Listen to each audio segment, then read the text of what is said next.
I'm fortunate to be a part of the Sikh community, which is actually indigenous in a lot of ways. And I'm been trying to reconcile with that lately because I go back to my mom's village and they're like super indigenous. Like everybody, they water Mhm. buffaloes and they're like, they speak almost a Punjabi that's even hard to understand, right? But like I recognize that in those systems, when you're in it, nobody's complaining about not having enough. Everybody has not everybody's giving each other stuff. Like, "Oh, you want eggs? Here. You want milk? Here." Like, they're like, "Hey, come over. Here, we have food." There's no, like, counting how Mhm. much you have. And so Yeah. so in many indigenous cultures and religions around the world and these kind of forced spiritualities, they actually come from this place of abundance that you can't bring that into a new system unless you actually feel it and experience it and embody it, you know? Welcome to Entangled World, where we explore our interrelated existential, social, economic, ecological, and technological challenges, their underlying drivers, and how a more beautiful world might emerge. I'm your host, Najia Shaukat Lepsin. I'm a daughter of Pakistani Muslim immigrants, a mom, and an intersystems thinker. Join me on a journey to discover what is uniquely and meaningfully ours to do at this pivotal moment in time in service to the sacredness of life. Quick note before we get started, if you haven't already listened to the first full episode of this podcast called What is the Metacrisis, I highly recommend you go back and listen to that first. It's really a foundational episode that provides a lot of the grounding that is important for all the episodes that follow. My guest today is Indy Rishi Singh. Indy is a cultural creative with Cosmic Labyrinth, a collective of edutainers producing biocultural ecorestorations and collective care events in public and at conferences and festivals. Indy is also a co-developer in a technology cooperative, designing a bioregional citizen-based communication platform that serves as a tool for effective mutual aid and improving civic literacy. He recently joined the California Doughnut Economic Coalition, focused on policy change and grassroots cooperation to create an economy that cares for both people and nature.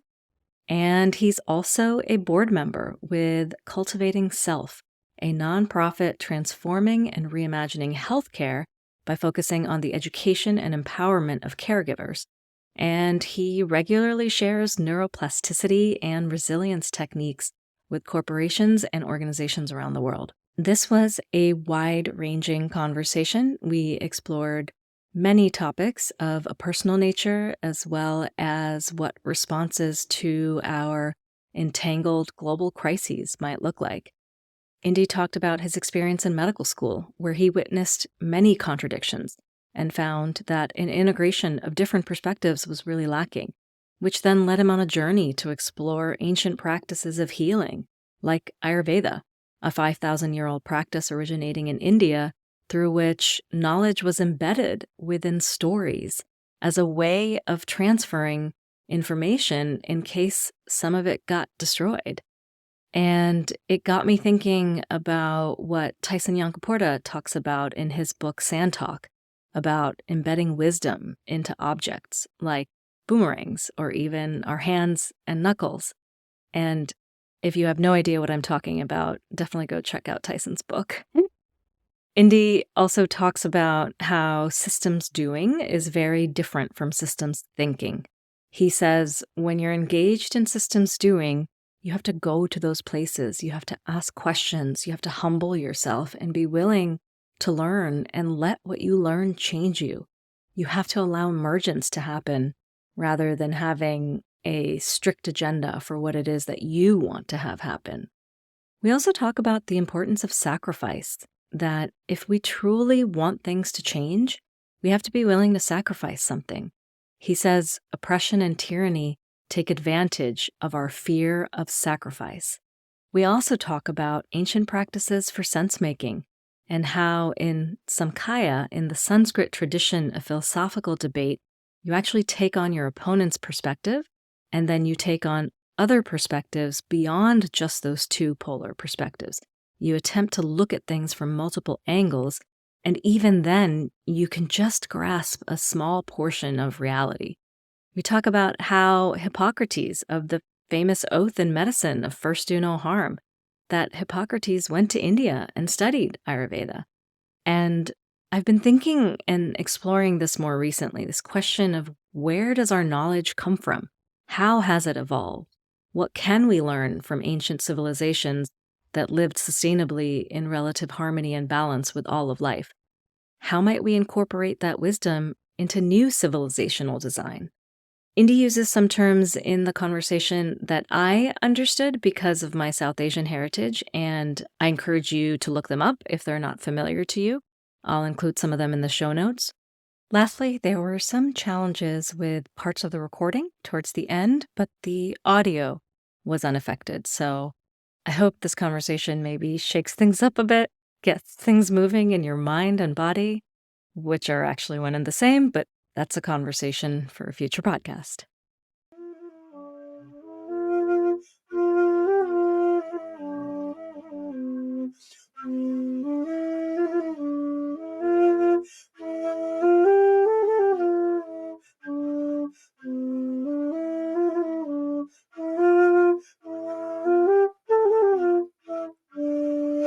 I can Mm, go in, and the whole podcast will just be that.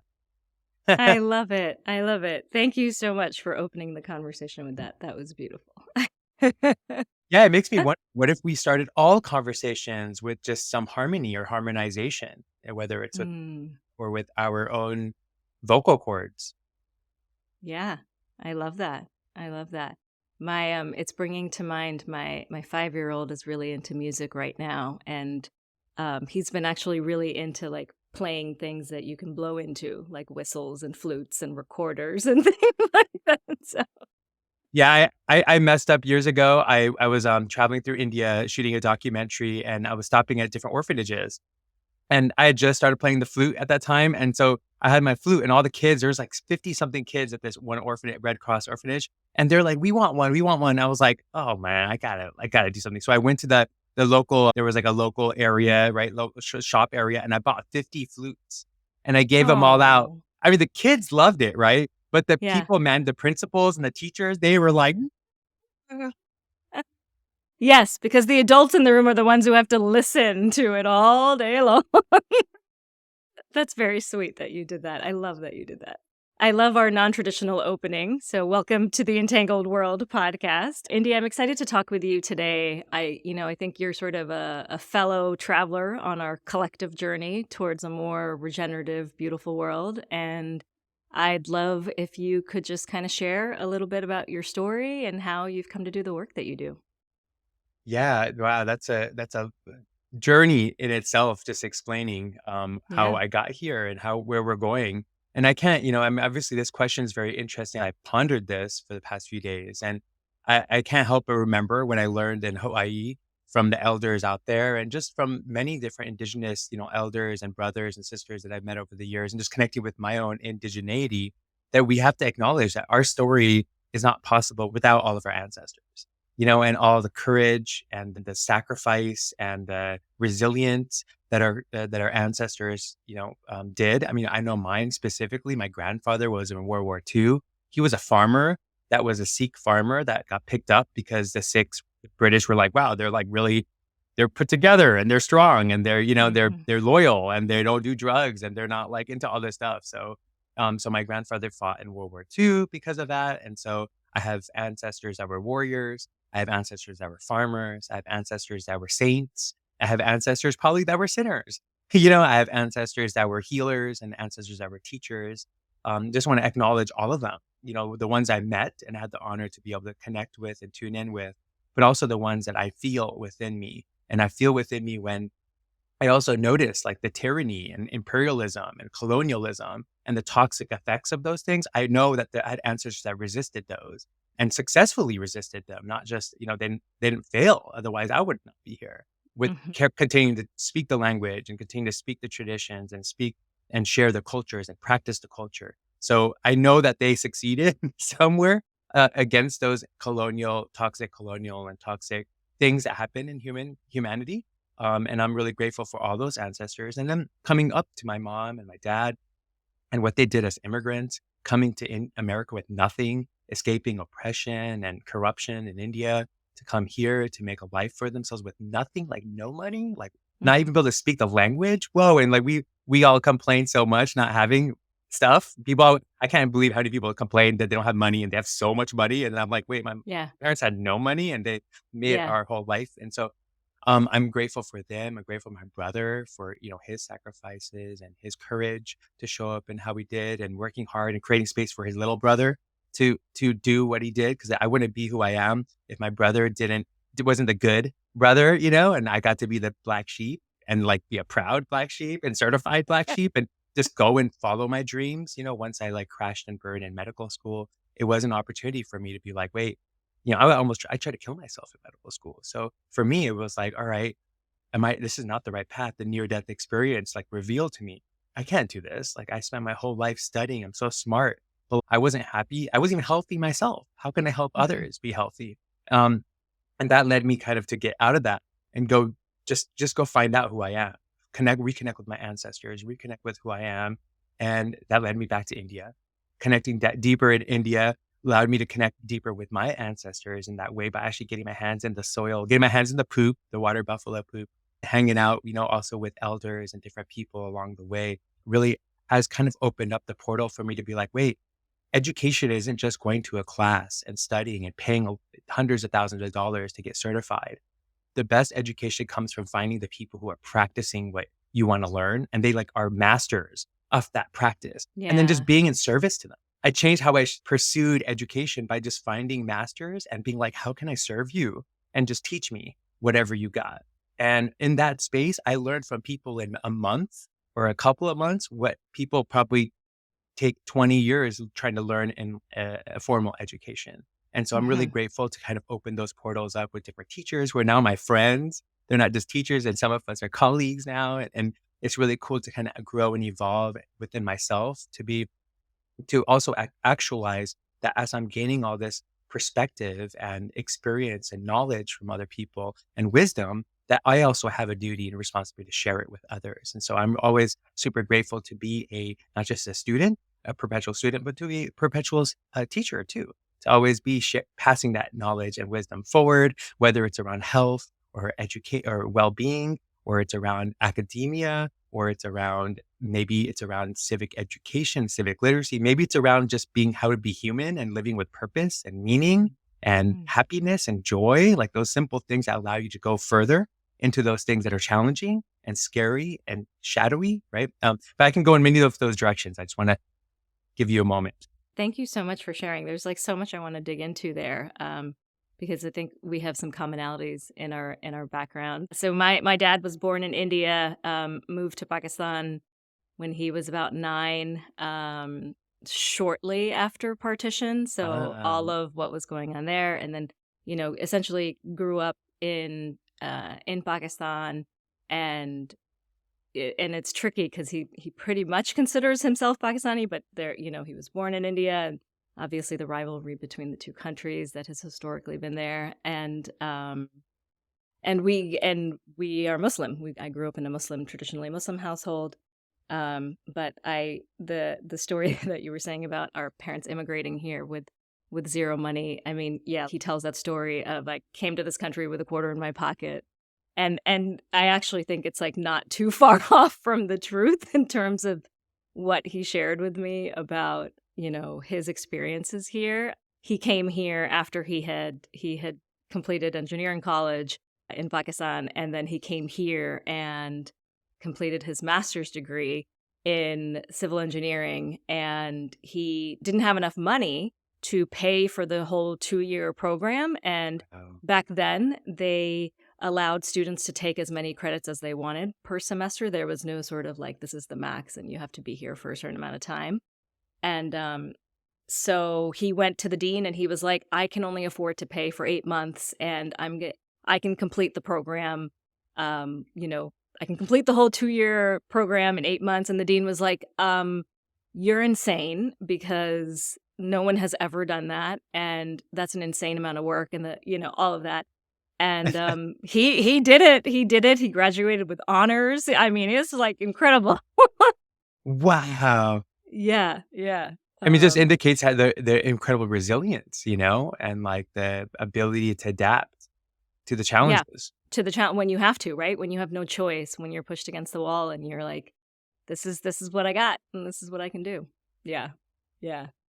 And I love that you opened with sort of talking about your ancestors and your lineage and how your story doesn't just start with you. Because I think that is something that is not, that's not often the way that we present ourselves in Western culture, right?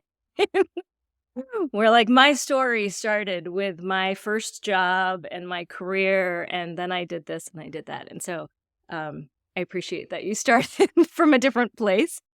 Yeah, one of the things I'm really kind of excited to talk with you about is that it seems like you have done you have worked on such a variety of things from curriculum design, facilitation work, Bollywood dancing, Oh my God. laughing classes. I would love to just kind of understand a little bit more about what has kind of motivated your work and why those things, versus other things you could potentially engage in. Yeah, I feel, I mean, the dancing is funny that nowadays ecstatic dance is such a big thing. Like, are you going to ecstatic dance? I'm like, I'm Yeah. Indian, As if it's like a new thing, right? Like, I mean, yeah, like I'm Indian. Do you understand? Like, we're always ecstatic dancing all the time for no reason. I'll start ecstatic dancing.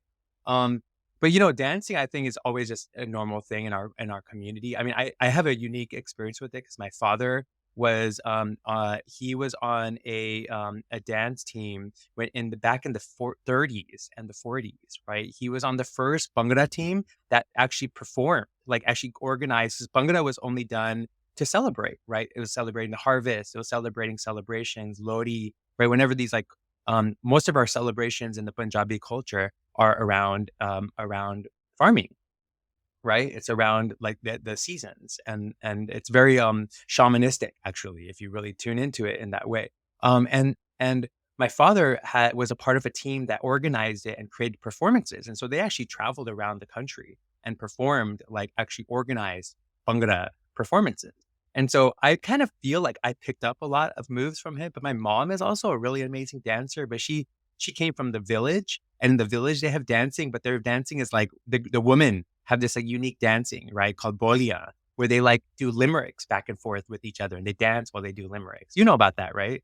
No, I don't know about this actually. Tell me. Bolia is like this, like only the women get to do it, and it's like a lot of the villages and stuff. You should ask your family too; they might know about it. But Yeah. bolia is basically, it's like where the women get to talk shit about each other and about different stuff and make fun of things, right? It's a comedy slash like trauma, like moving through trauma too, because they dance and they like sing and they like make rhymes while they do it. Wow. Yeah, it's really cool, really cool. So my mom grew up doing that. She's like a master at that. And so I like from my dad and my mom, like I got so much dancing skill just like automatically from them. So I always loved dancing, but I think a part of like just dancing growing up and just liking dancing and liking Bollywood, I think it also really tuned me into emotions, right? Like if you watch Bollywood movies, like look at how the emotional spectrum that's there, Yeah. right? And how Yeah. like actually if you were able to tune in with your emotions, the woman liked you more, right? So Yeah. for me, that clicked when Shah Rukh Khan. I'm like, wait, I could be like Shah Rukh Khan, right? But like it was a little bit of learning about a different kind of masculinity that wasn't like this like machismo one, but it was like, hey, it's okay sometimes to like laugh and be joyful. It's okay sometimes to be silly. It's okay sometimes to be emotional and to feel grief and to be with others in grief. And it allowed, I think Bollywood really like maximized my ability to be like, oh, there's more than just being machismo. Mhm. Which was, I also played football and all these things, and I saw that, and I was a part of that as well in those experiences. So for me, it was, when I left, even while throughout medical school, but like when I left that, I actually started exploring more the realms of positive psychology because most of our Western psychology and Western, especially like clinical psychology, and when you want to get drugs or you want to get treatment, it's very based in the disease. It's not based in the positive psychology. It's not like, oh, even the people who are practitioners, like how many therapists do you know that are healthy and happy? Mhm. So, Yeah. it's not really based in positive psychology or understanding what it means to be well and to operate from a place of well-being. And I think, practicing joy and practicing, um, movement and practicing all these, the neuroplasticity that is within us, I think that's a really big part of us. So for me, I've just constantly, and I will continuously for the rest of my life, explore the realms of our potential in wellness and our potential in well-being. But I think a lot of that has to be embodied. A lot of people talk about it, but it's one thing talking about it and writing about it, is one thing actually doing it. What was it that ultimately made you kind of say, you know what, medical school is not for me? What was there something that was happening in your experience of medical school? Was it coinciding with other kind of realizations you were having in your life? Like what was kind of the um what was kind of the impetus for deciding to leave and take your life in a different direction? I feel there were a lot of signals along the way. And we oftentimes, we as we start to like dive into and study synchronicity and these all these really cool metaphysical, maybe not metaphysical, just like they're the signs, right? Like when we can see them, and if we're paying attention, we know. I wasn't paying attention to those signs, so it didn't hit me. And it really got to the point where I took wow, like 27 Vicodin pills, and it was a conscious decision to be like, I can't do this anymore. I'm done. Wow. And when I did it, I found myself in the hospital, and I was in and out of consciousness. And in that space, I had, my dark night of what is it called? The dark night Dark of night of the soul. Dark Night Hmm. of the Soul, and, I'm sure we have many of those. That wasn't the last time I had one of those, that's for Hmm. sure. Yeah. And I probably not I've the had a last. couple. Yeah, yeah, I got collecting cards, don't worry.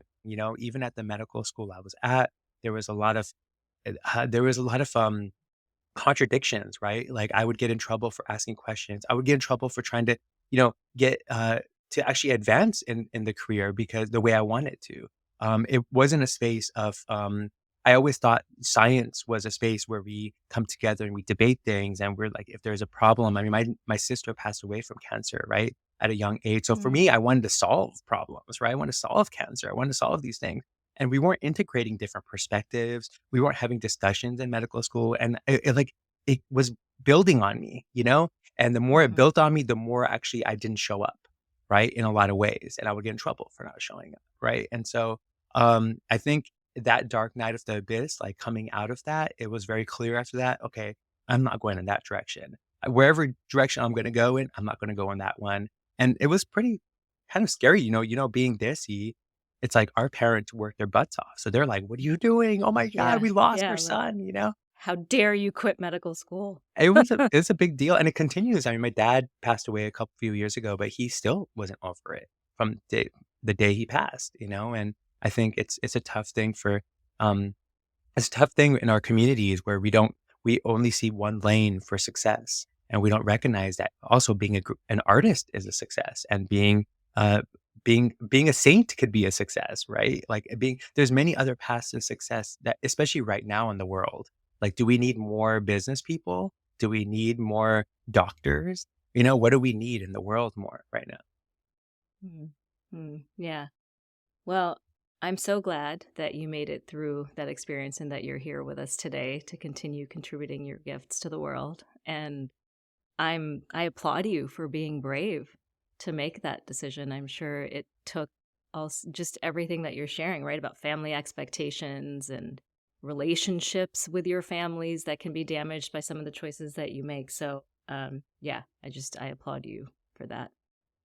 Yeah, I definitely thank you, and I definitely recognize that it is it's pretty insane what I'm doing, but then, like, how could I not? I mean, like, look over my shoulder, I have, like, the stories of the gurus, the Sikh gurus. I have, like, stories of saints, like, I grew up with stories of, like, saints. None of them did the normal thing. Like, like, none of them they never Yeah. walked the path that everybody else was doing. They all created their own path, and so it's like, wait, I always have to reframe things in my mind because I'm like, I grew up learning about these stories of people who were able to transform toxic social systems, and they changed it not by being a part of the system, but providing new systems. And so for me, it's like, wait a second, mom, really, you want me to like follow what everybody else is doing instead of a desk job? That's not going to be, that's not what I was raised with, you know? Yeah. I was raised to be a systems, supporter. So you're also a trained Ayurvedic counselor, right? A couple years ago, you spent a couple years doing that training. And so, I guess first, can you share what Ayurveda is for folks who don't know? And then, what made you decide to dedicate a couple years to doing that training? That right there is a great, like that was a big challenge for me in medical school. That Ayurveda wasn't something, and by the way, keep in mind, I didn't even practice yoga or meditation or anything. I kind of separated myself from that part of myself growing up, Hmm. and because it was like woo woo, right? And Yeah, now everybody's yeah. doing it. It's like what? But as an Indian, it was woo woo, right? And in medical school, we didn't talk about Ayurveda. I mean, it was like actually from my memory, it was poo-pooed, right? And so when I left med school, I was like, I want to study and reconnect with my culture. And when I started getting to Ayurveda, I actually went to two different schools. I went to a hugely philosophical school called Vedanta, and that was in Berkeley, California. And that was interesting because I was very philosophical, right? And then I Hmm. studied with Dr. Bhashwati Bhattacharya, who's got a school called Dinacharya Institute in New York. And she is a doctor. She's an MD, and and she's also a pharmacologist, and she brings in like the medical aspect. So for me, getting to learn from two different sources that are like philosophical and very clinical, gave me a perspective that like, hey, actually, we need to build more bridges, not just for the clinical Western science, but like also the philosophical and philosophy, because India developed incredible philosophy over thousands of years, not like hundreds of years, thousands of years. And so Ayurveda is this compendium of wisdom. It's like a massive encyclopedia that encompasses clinical science, encompasses psychological sciences, encompasses like even like geriatrics and like pediatrics. And there's even like plastic surgery in Ayurveda that's documented where they're doing rhinoplasties like back in like 5,000 years ago, right? Like successful ones. Oh, I didn't know that. That's Yeah, they were interesting. they were into the being beautiful, like, we've always been into being beautiful, right? And then the other thing is in Ayurveda, there's a lot of also, like, deeper stuff, right? Like stars and studying the planets and the stars and the moon, and there's documentation of the distance of the planets and the stars, and it was way before Europeans ever came close to it, right? And then you can go into, like, there's stuff about herbs and herbology and different herbs and what they do and even psychedelics and all this knowledge. And then you can go I mean, I'm like, literally, this is like documented stuff, the Rig Vedas, right? These are different Vedas. Actually, it's documented. They were experimenting. The cool thing about Ayurveda, a lot of the teachings also are written as stories. So you get like embedded wisdom and knowledge within stories, within story, within stories. So it's really Mm. cool because it's also a way for transferring information in case some of it gets destroyed, which we've seen a lot of information getting destroyed over the years. The cool thing about Ayurveda, a lot of the teachings also are written as stories. So you get like embedded wisdom and knowledge within stories, within story, within stories. So it's really Mm. cool because it's also a way for transferring information in case some of it gets destroyed, which we've seen a lot of information getting destroyed over the years. Mhm. And a part of that is being connected to everything around you and connecting to the wisdom that's available. So Ayurveda is like, actually, yeah, it's wise for you to check out different wisdom from different paths of existence that have been on this planet, especially if they've been around for a long time. It's definitely worth being like, hey, how did you guys do it? By the way, there's a big part of the Ayurveda that's about political psychology. Ah, Uh I didn't huh. know that. Tell me more about that. Yeah, actually, I got to learn a lot about that, when I started advising for an orphanage in India, where we actually, teach the kids, the kids actually learn how to debate in Sanskrit. And these are kids off the street, right? And they're treated with Ayurveda, and then they, like, start to debate each other. They practice yoga and meditation and they learn Sanskrit, and it's really cool. But what I was learning from one of the teachers there is that there's a huge part of the Vedas are actually about political psychology because they some of the main proponents in ancient India, and even to this day, the main proponents of Ayurveda were the kings and the queens because they would be treated with Ayurveda. They'd learn about philosophy. They'd go and learn about what it means to practice morality and ethics and be connected with ecology because it would help the longevity of the kingdom and would create more well-being for everybody in the kingdom. So it would also keep them in check, right? So it was important for kings and queens to Mhm. actually study philosophy so that they understood their role and their responsibility, and they were humble in that role and Mhm. responsibility, right?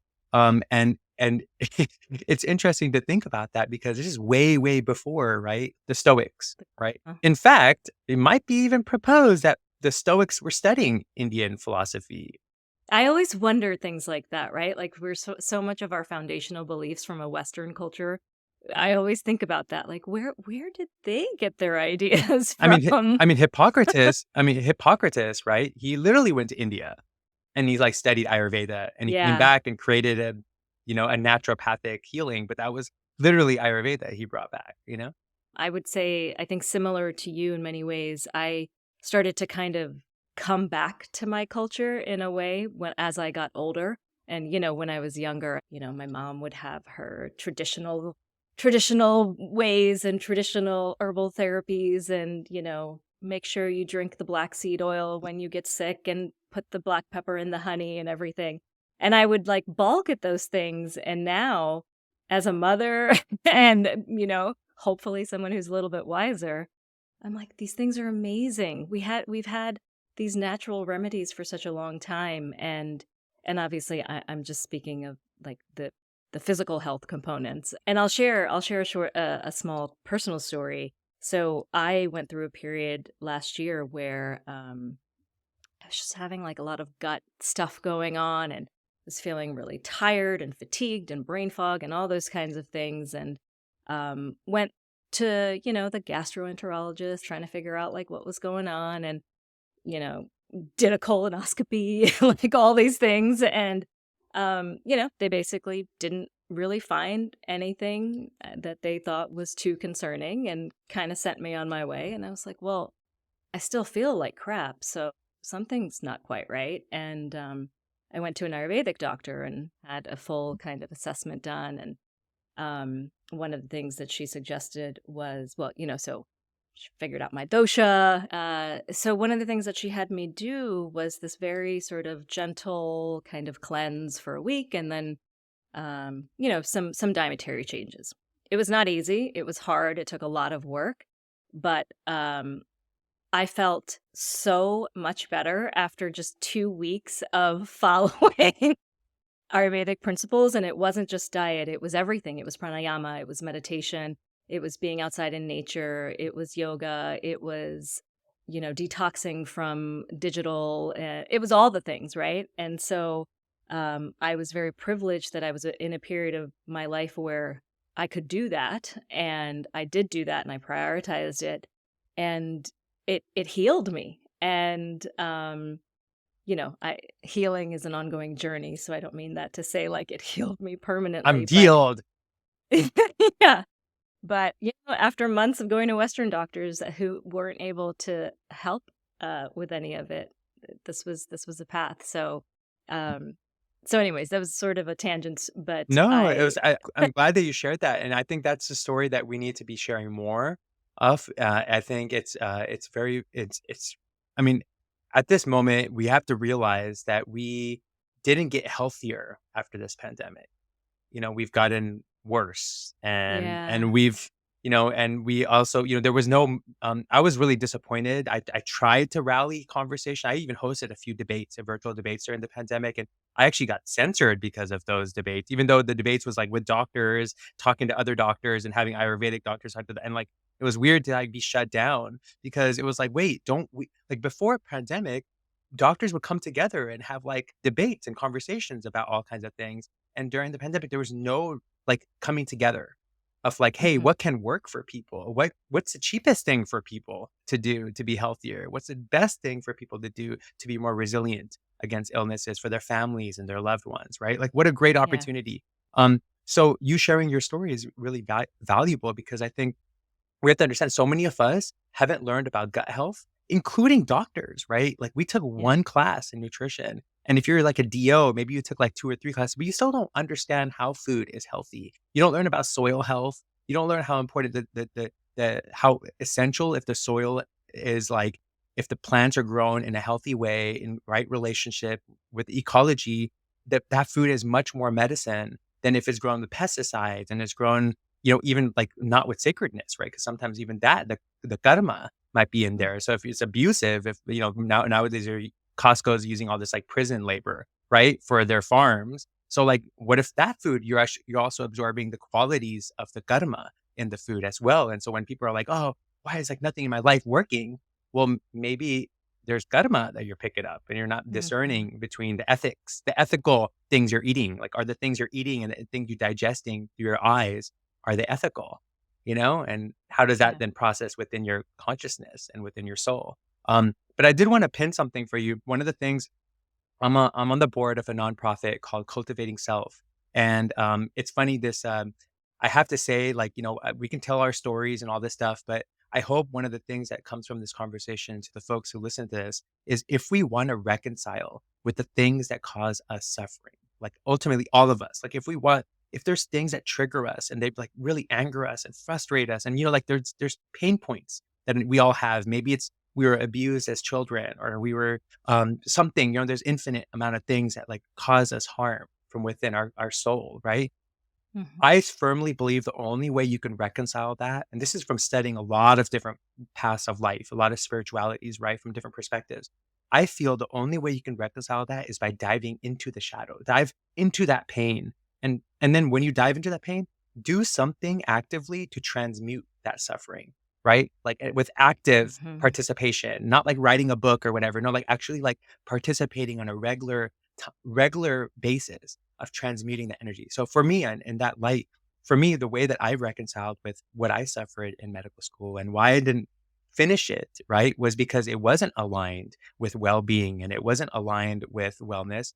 I've gone back and now started working with Cultivating Self, and we've done retreats for doctors, we've done retreats for nurses, and we've taught them about how to mitigate burnout, how to mitigate moral injury, because a lot of physicians and nurses get moral injury because they're doing a lot of things that are not aligned with their Yeah. being, but they're having to do it because of the system and the insurance industry and all this other layers, right? And the pharmaceutical industries. So for me, going back and working with healers and helping the healers, and not just helping the healers with being healthier, but also introducing them to Ayurveda, introducing them to traditional Chinese medicine, introducing the Reiki, introducing them to soil health, and like maybe even Mhm. getting their hands in the soil. Because sometimes a doctor has never done that in their life, but like, let's get your hand in the soil, let's grow some food. And all of a sudden, there's a new appreciation for life, right? So we do a lot of educational experiences with Cultivating Self. And one of the projects we've started working on now is creating a food as medicine training Mhm. for doctors and nurses and therapists, right? So that we I can get love them, that. It's so needed. well, we need them to be advocates, right, for food as medicine. It Yes. should be a prescribed, right? Right. There's a few Right. states that are doing it, but if we created an educational program, we can actually start to scale that, right? So, I mean, at some point, it's not out of the realm of possibility that you go to your doctor and the doctor goes, "Oh, I need you to eat 5 apples a week, and I'm going to prescribe it. Here's your prescription. You're going to go to you can go to the farmer's market and go and pick up with this prescription and your insurance. You can go pick up some Yeah. fruits and vegetables for yourself and your family." Yeah, and the closest thing we have to that now is more like integrative or functional medicine doctors that are closer on the spectrum of thinking about the human body as a holistic system and food as medicine. But many of them don't accept insurance, and so there's a very limited population that can actually see them. They're few and far between. There's even fewer of them for pediatrics. So, it's like something I've been looking for my own child. And it's really difficult to just kind of, I mean, this is such a long topic. We could spend the entire podcast talking about health and wellness and our and trying to optimize that in a system that is deeply unhealthy and deeply insane in many ways. But But it's a I it's a good topic in the sense that, like, at least from what I've understood, what the conversations you've had and the people you've brought on, there's a lot of systems thinkers, right? But like systems doing is very different than systems thinking, right? Because systems doing is you have to go in to those places and then you have to ask questions, you have to bring people in, you have to facilitate a little bit. And the facilitation is a little bit like going into places where you don't know what'll happen. So you have to allow emergence to happen. You can't just be like, I'm gonna want this to happen and I want to make money and I want to do this. Like that's the same. We're just copying and pasting the problems from the old world into trying to create a new world. And so I feel like this conversation we're having is also very vital that we start to like allow the Uh-huh. allowing the outliers to have a voice at the table. I recognize now I'm an outlier, but that's a superpower because how is the system working? Yeah. And I, Yeah. I and I don't have success from the system, so I'm not attached to it. A lot of people a lot of people who talk as outliers, but they are in the system and successful because of the system. They're not really outliers. They're like Yeah. performing as outliers. So they can't offer any actually systems innovation. They can't offer a new system, you know? Do you believe that it's impossible to innovate systems from within? I feel you have to go to the forest first. Okay, so say more about that. Well, I mean, you have to leave. You have to get out. You have to like go away. You have to go on your hero's journey. And if you don't believe in that perspective, which I have can challenge the hero's journey a lot too. That's a very egocentric perspective, Male centric. male centric and ego. It's very lowercase self, right? Yeah. Yeah. But for us, any of us, right? If you're in the system, you've been embedded in the system and you've gained success from the system, either you're going to have a midlife crisis that knocks you out, right? Because it wasn't aligned with your truth, your dharma, right? And it's not aligned with your soul development. I mean, unless you want to keep coming back. If you believe in that, like maybe you just keep coming back until you figure out that your soul is supposed to do more than just be a cog in the machine, right? And Mhm. especially a machine that causes so much harm. Like it's great if the machine is great and people are thriving, and nature is thriving, but we're not in a machine that anything is thriving. Um, so I would say to affect a broken and unjust system, you have to first go out of it to be able to be in relationship with a system that is harmonious and nourishing and abundant.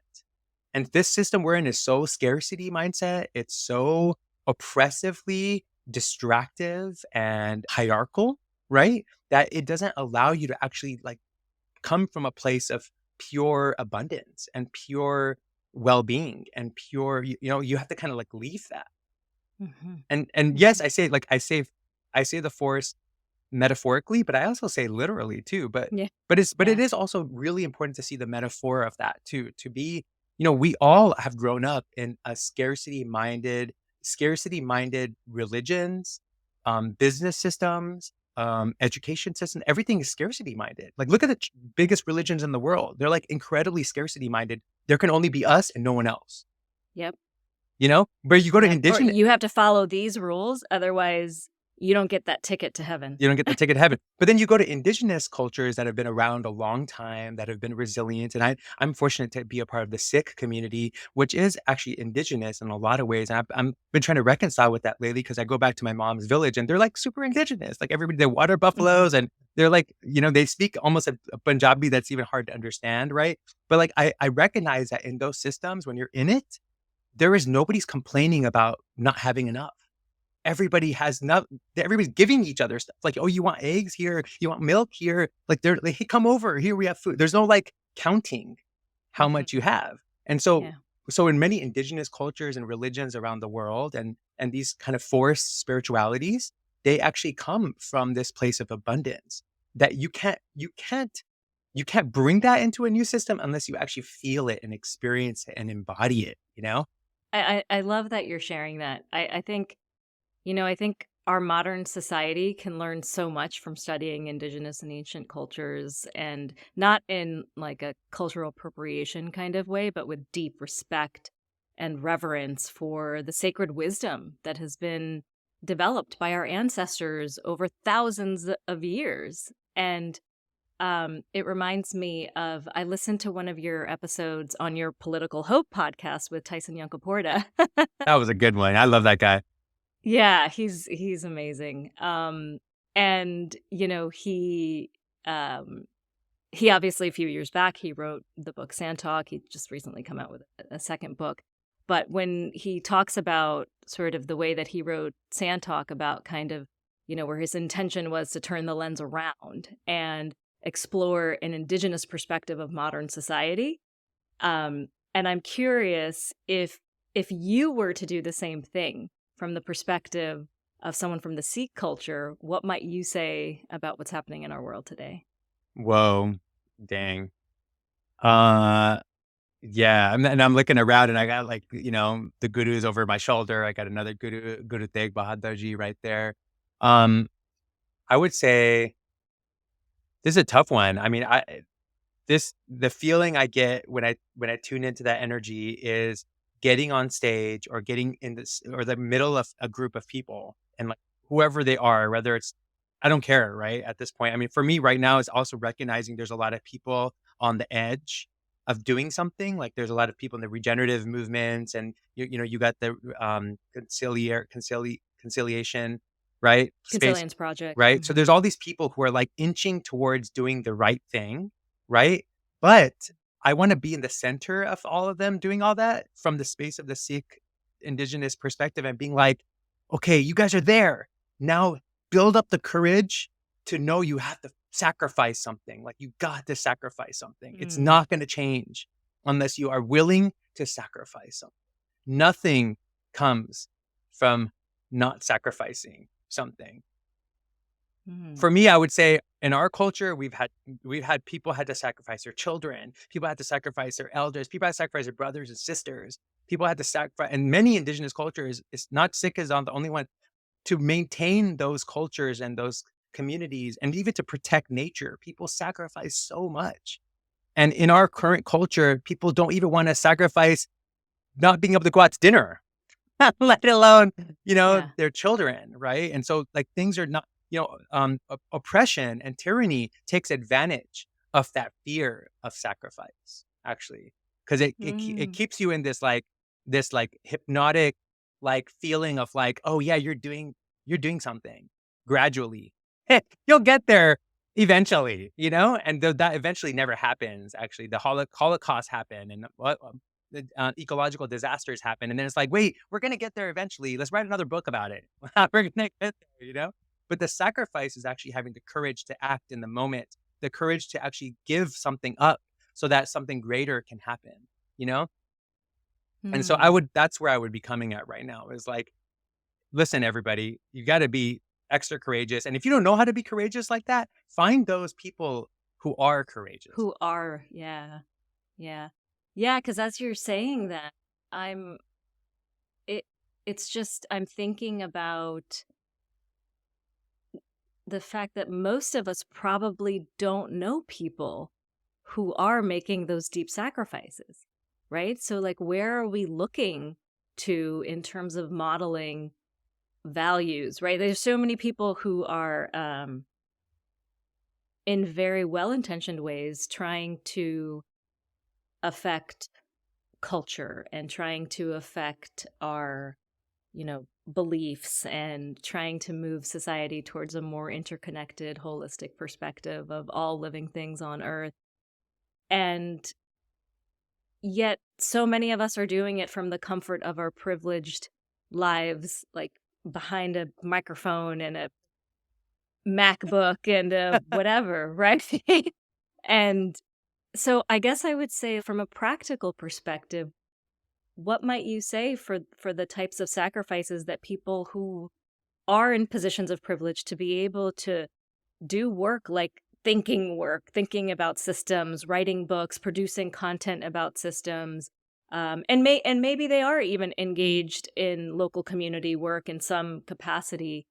What might you say for how do you even begin to think about, like, where do you make those sacrifices? Where does that happen? How do you even do that? That's so expansive, that question, because there's so many different permutations and so many different perspectives, right? Within that.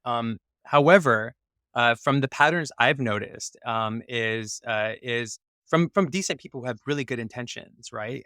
Is is a lack of awareness of the urgency of the people who are suffering, right? Whether they're suffering from food scarcity, or they're suffering from a lack of education and resources to opportunities, or they don't even have a seat at the table in local government spaces, right? There's a lot of people who can't Mhm. even make it. I mean, I remember when I was like studying civic engagement in Hawaii, all the farmers I hung out with, I was living with farmers, and I was like, "Why aren't you guys showing up to the civic engagement stuff?" They're like, "We got to farm." Yeah. So it's like, Yeah. and they That is my civic engagement. My civic engagement is that I am in spending my my life and my time farming and But meanwhile, the politicians and the corporations are making moves to affect their livelihoods and their opportunity to continue farming and their opportunity to, maybe even making farming something that the younger generations want to do, right? Mhm. They're preventing it, right? So I feel like there's this really special moment. We got to like think of it as special, where it's like we actually need to build bridges between those who have not, who don't have, right? Who don't have the Mhm. resources, who don't have the opportunities, who don't have a voice. And the sacrifice right now that's being asked for people with privilege is, can you go and show up and not make it about you? Like, can you ask questions and can you support people who don't have and not make it about you? That's the ultimate sacrifice. Can you not make it about you? Can you not make it about your project? Can you not make it about your whatever it is? Can you make it about what people need? And by the way, the crazy part about that, as like insane as that sounds, like, oh yeah, like, oh my gosh, we're gonna like lose. It's a very losing thing for us to go. Actually, what you'll gain is you'll gain community. What you'll gain is you'll gain opportunities to have a bigger family. What you'll gain is you'll have opportunities to connect with different cultures and communities that have such rich cultures that they can share their cultures with you. So there's like a lot more to gain by being of service to those who don't have than there is to be like, I'm going to get my project done and we're going to Yeah. solve all the problems of the world, or we're going to solve the problems with my project. It's like that's not what's needed right now. Your privilege is actually a superpower, but it also can continue causing more harm too. Just like most superpowers, right? Like a machete or any sort of amazing tool can be awesome and it can also be harmful. I'm kind of spinning in this space right now. I've been trying to figure out how I can leverage the work I've done the past few years, studying civic engagement, being involved in local governments, and studying like what's wrong with it. Because I think it's important that whenever you're trying to solve a problem, you've got to study what's wrong, right? And then you also have to keep your virtues and principles intact. That's why you got to go out, right, and come back Yeah, in that's why because you gotta go to the go forest. to the forest. And for me, it's been trying to understand that actually I feel like, you said earlier, like channeling the Sikh indigenous perspective, the power of the Sikh community was actually the most powerful they were, and the most resilient they were against two colonial forces, right? First there was the Mughals, and then there was the British, right? A lot of people don't know that the Punjabi like kingdom, the Sikh kingdom, was the last kingdom to fall to the British. They were the last kingdom to fall to the British, and that was only through messed up means. Like they took the prince to England, and they got him hooked on drugs and women. Like they usurped that kingdom by taking by literally manipulating their prince of that kingdom. So there's a whole there's like I think there's like a movie about it now too. But what I wanted to say was the reason why the Sikh indigenous community was resilient was because they grew their own food. All the civil, all their whole government, it was actually called a aristocratic confederacy by a French philosopher that went to India in the 18 or 1700s, and he's like, "Whoa!" He saw the Sikh kingdom, and he's like, "It was bioregional." So so basically, they separated into missals. Missals are the word for a state in the Sikh kingdom, right? Missals, and Mm. so they separated into missals, and each missal was a different bioregion, and they farmed and grew their own things, and they were independent of each other. But when there was any force coming from outside, they would come together and protect each other, Yeah. right? Also, when they would come together, they'd be like, "Hey, we're low on these resources," or "Hey, our maybe we had a weather situation that our stuff didn't grow." They would also share and support each other in these different missiles bioregionally. So I'm bringing that up because the bioregions were based in ecology, right? Like based on what grows there, what do people know how to grow, what's connected to their culture, what are the different like cloth. I mean, cotton was a big thing from where my mom's from, so they were like had their whole cotton operations and everything. This is before the British came and stole all the cotton and took it to the U.S., and that's a Mhm. whole nother story. But it's interesting to think that the resiliency of those communities was based on being centralized with their economics in those bioregions, and by being centralized uh, with those bioregions, they were able to be more resilient against outside forces. So Mm. maybe we need to Mhm. start reimagining how that could be now, like in our different bioregions. How can we show up for not just the farmers, but also maybe reimagining how we can be more bioregionally independent so that we're not dealing with the World Bank and we're not relying on these like huge, international organizations to dictate the health and well-being of the community. That's where my mind was going is like, you study the history of peoples whose cultures have been decimated, whether it's Sikh culture, indigenous culture, Aboriginal indigenous culture, and the the sort of current superorganism of our world is slowly continuing to destroy the remaining cultures on the planet that are living in ways that are, more in harmony with ecology and with life. These cultures that didn't have they were decimated because they didn't have power, Right. right, in this world to affect change at the level that the people who are in positions now that are being destructive, intentionally or not, um, are are operating in. And so, how in our current modern society, how do we make that shift? I think there is so much wisdom that we can learn Right. from ancient cultures in terms of how to live, but those times were also very different. Our modern society and the politics and the polarization and the centrality of our economic systems, like everything is so different now. Totally. And so how do we do it? Yeah, let's figure out the let's solve the problem right now, and then we could send this. I feel it's one of those things where it's like, I think it's gonna take, a lot of humility, you know? It's gonna take a lot of, being okay with, "I don't know," the feeling of "I don't know," and the coming together with "I don't know."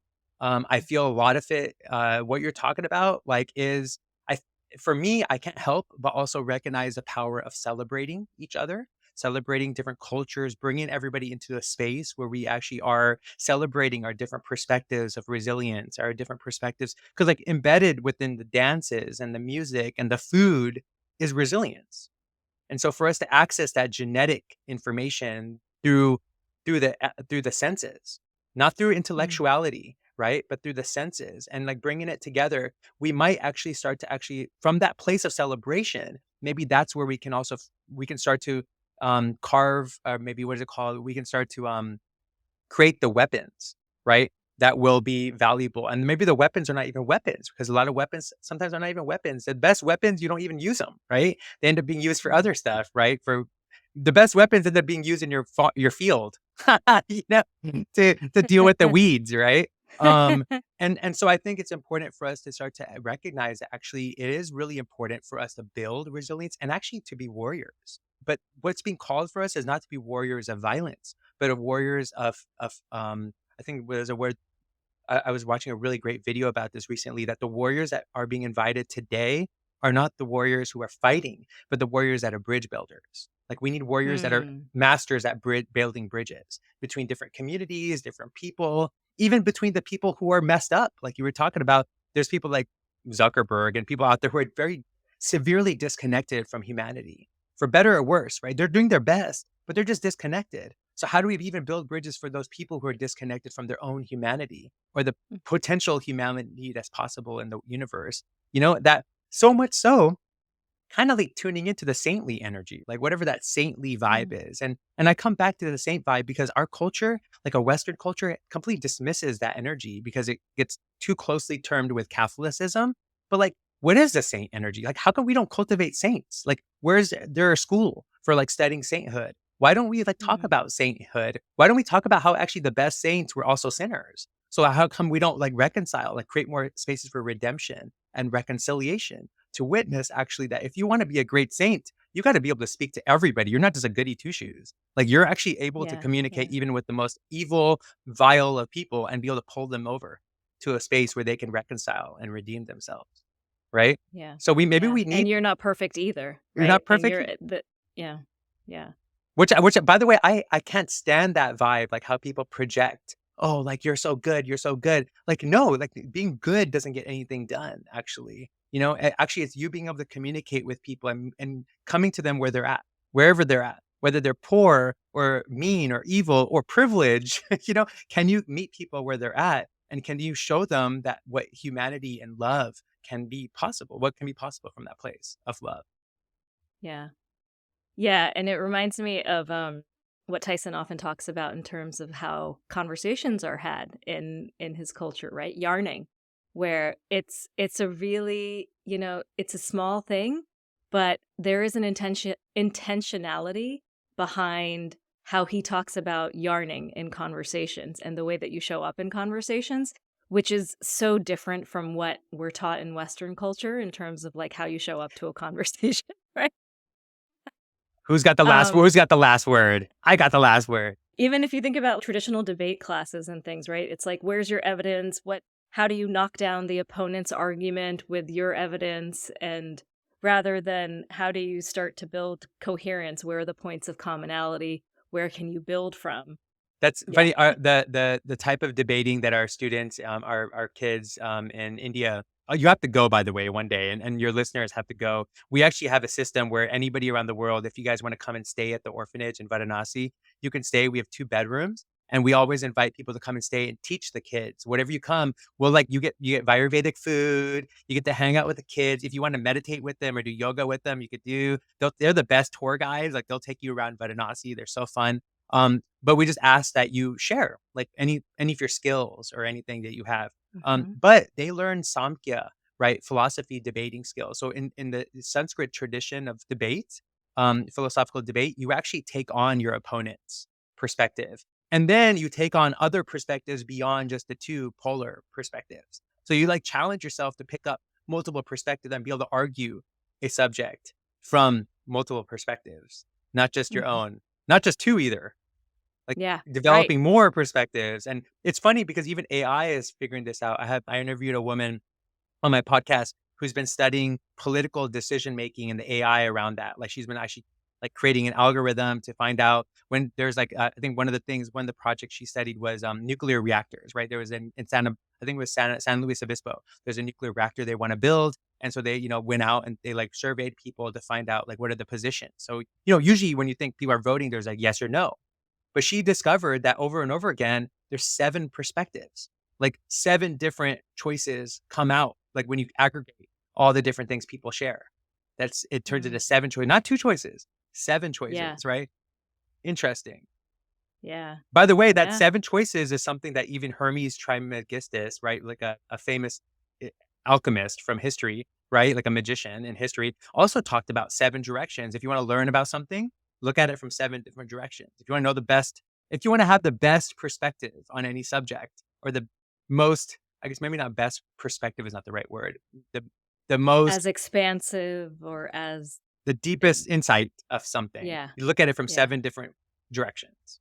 Yeah. And even then, you'll still only catch a tiny glimpse Even of the reality. But at least from there, you might be able to make a better choice because we have to Yeah. we have to do discernments, right? Like that's a part of our life is karma, right? We have to like make choices. So like it's good to kind of like be able to study things so you can make the best choice, you know? Yeah, absolutely. That sounds amazing, the place that you're describing in India, and I would absolutely come to visit. I will share with you that I have not been allowed in to the country. So I am a US citizen. I was born here in the United States, and a few years back, I applied to get a visa. It was just for travel to India, and I was living in New York City at the time, and they just weren't approving my visa. Usually, like on the website, it says, if you're a US citizen, it takes about 3 or 4 days to get your visa What? application approved. We had, flights booked, everything ready to go, and they just weren't getting back to me. And I would show up to the embassy in person in New York City, and I would be like, what's going on with my application? Yeah. And they just never got back to me. I had to cancel the trip. 6 months later, they get back to me saying that my visa was denied. 6 On the visa, yeah, 6 months later, on the visa application, um, 2 of the questions that were on there, and this may have changed, this was several years ago, but 2 of the questions that were on there was, do you have Pakistani heritage? And there was something like, do you have Pakistani parents? Do you have Pakistani grandparents? Like there were very specific questions trying to assess, if you had any Pakistani blood Wow. in you. And yeah, so that is the one place on earth where I am prohibited from traveling at this What? stage. We got to change that possibility.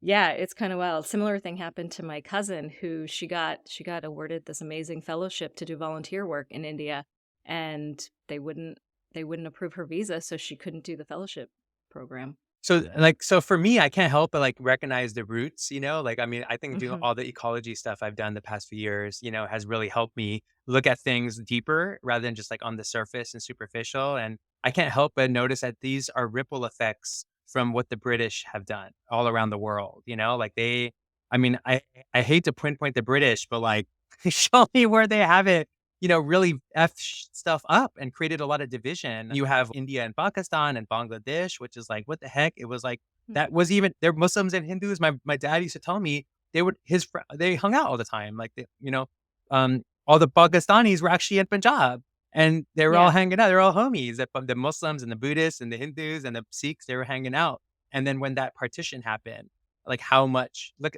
you're still not even allowed and your cousin's still not allowed. And so like, and even me, like my mom just barely went to go see Guru Nanak's spot in Pakistan, but it was such a hassle, and it's like, Mm. why does it have to be such a hassle for people? Because we're all sharing the same roots. So it's kind of Yeah. crazy that that's happening. It's only because of this Western hegemony, right? Like we're following a really a toxic Western principle of division, which is really not rooted in anything that's helpful at this point. And it's heartbreaking because for me personally, that I mean, that is my motherland if you really think about it, right? Like the partition, I mean, all of that was artificial. Yeah. And so to not be able to go back. And we still have, we still have family there in India. A lot of our family is in Pakistan now, but we still have some family in India. We have cousins in India.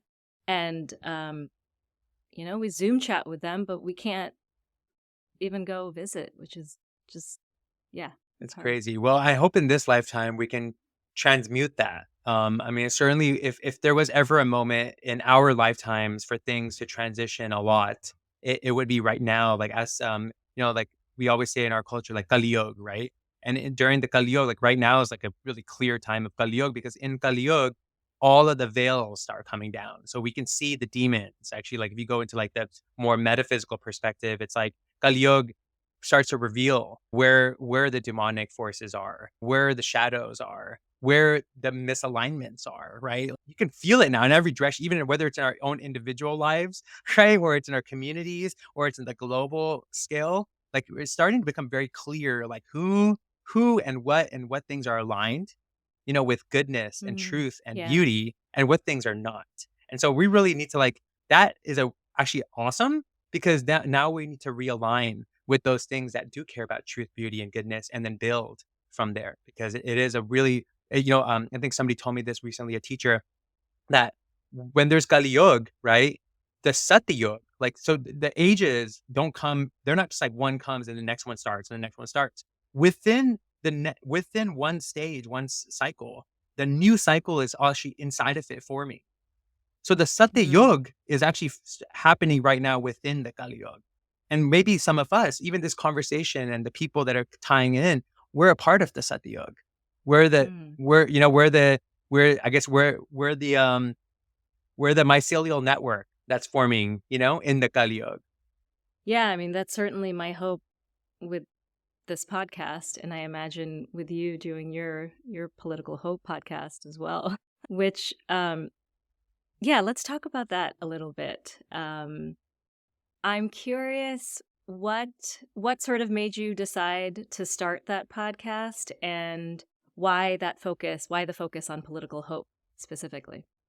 Yeah, I mean, a lot of people always joke with me. They're like, "Wait, that's an oxymoron."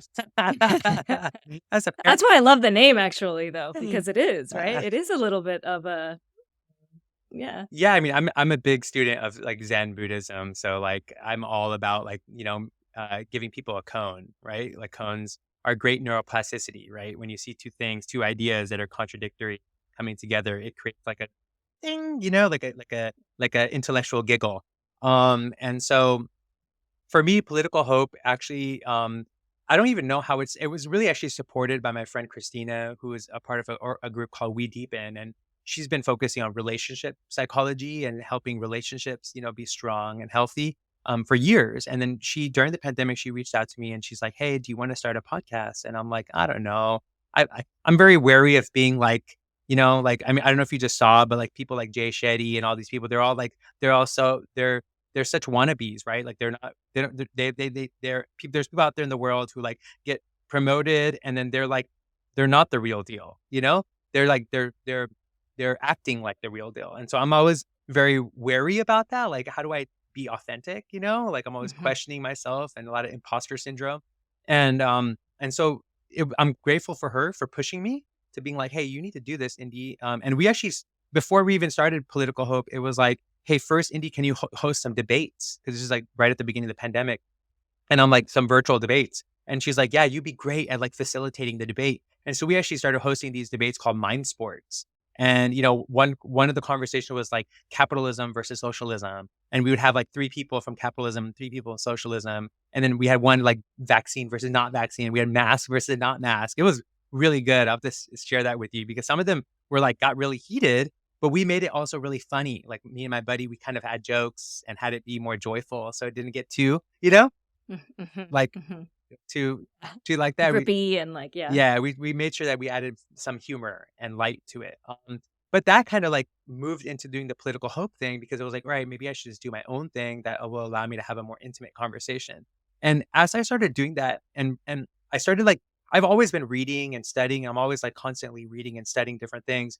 And I started noticing that if I would reach out, like I would hear a podcast with somebody or I'd read an article and I'd be like, hell, I love this article. And I'd reach out to the author and I'd be like, hey, can I Mhm. interview on my podcast? They would be so happy to be interviewed. And I'm like, oh, this is awesome. Like I get to like things that are really exciting me, I get to lean into them by actually honoring the person who's doing that research or doing that work.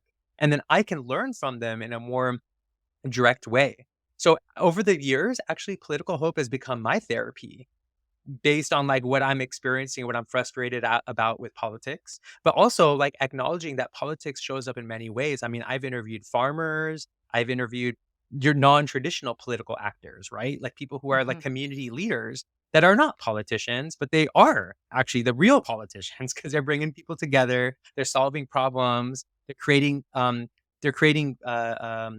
community, social cohesion, right? Which, Mhm. you'd think that politicians should be doing. So, and even me, like sometimes now I've interviewed politicians. And for me, it's been kind of fun because I've interviewed mayors and council members. Like I've tried to find those mayors and council members that are like doing it the right way. Right.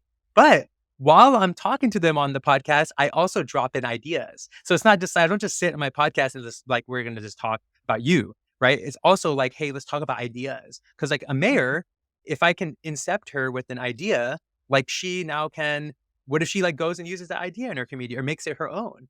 And she never would have received that if it was like in some like other meeting, but because we're in that space, and Yeah. that's literally happened to some of the interviews I've had. They're like, oh wait, oh my God, that's a great idea. I'm gonna do this in my community. And it's like, yes, Yeah, I love that, and so much of what you're sharing is so aligned with with the reasons I also had for starting my podcast, and it is amazing, how many people just say yes to coming on.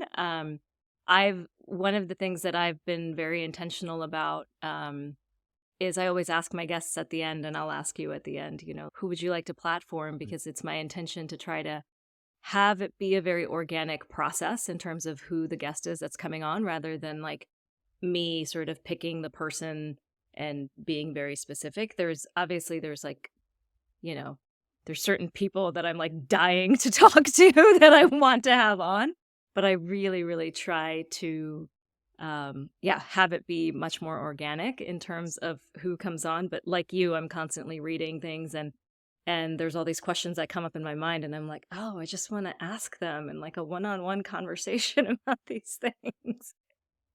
But, So, by the way, yeah. I have to say too, probably you've probably experienced this, that some of the people I've interviewed, like we were strangers and now we're friends. And some of us have Yeah. become colleagues. I mean, I interviewed Della Duncan because I Mhm. came across her work and now we're colleagues with the California Doughnut Economic Coalition, working on Oh, bringing that's donut brilliant. economics Yeah. into the policy into local government, local and state government in California. So like we started off just being an interview and now we're like on the same team working together, which is kind of cool. And some of us are friends. I mean, Tyson is a brother now, and there's so many cool configurations that happen because the guy was sharing an alignment. There is a realignment happening right now in the world. So Mm. this is a great way for us to align or not align. Yeah, yeah. Or just have conversations. Just have conversations, right? We just need more conversation. And so I'm curious how have your conversations that you've had on your podcast kind of affected your perspectives on, what we, the big we of humanity should be focused on at this moment. And I don't mean like one thing that everyone Yeah. should be doing, but more, are there sort of common underlying themes that seem to be emerging from your conversations? What are some of those sort of reflections that you've had doing this podcast, which, you've been doing it for a lot longer than I have, and you've talked to a lot of really just incredible, like the diversity of the guests that you have on your podcast, I love. So I'm curious as to what's kind of bubbling up for you from these conversations. Yeah, I guess to give folks context, I've interviewed like everything from AI experts to like farmers to politicians to political scientists to philosophy, religious, whatever. Again, every direction. It's pretty awesome. Um, Even youth, right, that are like doing great work. Hmm. Uh, What's really kind of amazing from interviewing and talking, not just interviewing people, but then staying tuned in to the work that they're doing and staying in touch and learning what's working and what doesn't work for a lot of people. Um, it's given me this incredible synthesis of what may be our saving grace. I don't know if that's the Mm. right verbiage. Maybe we don't need a saving grace. Maybe we need to, like we were talking about earlier, we need to like cultivate the courage to act, right? And that action is really important because like at some point we need to stop. We can keep talking, which I think the talking is very important. Having conversations is very important, but we can also have conversations while we're doing it. It Hmm. kind of reminds me like when I invite people to help on the farm, right? Like, you can find out a lot about people, the people who are just, like, talking, and then they stop working, right? But, like, you can talk and still weed, you know? Actually, if you talk and weed, sometimes more comes out because you're actually connecting with the soil and the land, and you're taking care of it, and then more your thoughts actually start processing more when you're in motion, right? Rather than just sitting Mm. and talking, right? And so, Yeah. I feel we're kind of at this place where, like, I'm with, with the people I'm talking with and the communication I'm having, on the show, but even beyond the show, it's giving me this perspective that we need to start coming together in person more, gathering in person, more bioregionally, like maybe coming together on community gardens, community farms, right? Where the farms are in alignment with caring for the community, right? Feeding people, like creating spaces that are like taking care of people and ecology. And Hmm. then inviting policymakers into those spaces, inviting decision makers of what sometimes policymakers are not even the mayor. It's sometimes a city manager of a city, and we don't even know. We don't. People, most of us don't even have good civic literacy, and we're living here in America for our whole lives, and we don't even know how the system works. So maybe inviting people in who can teach you how the system works, that you live in, that you pay taxes for, that you for better or worse, you're impacted by when they shut down the power. You're impacted by that, right?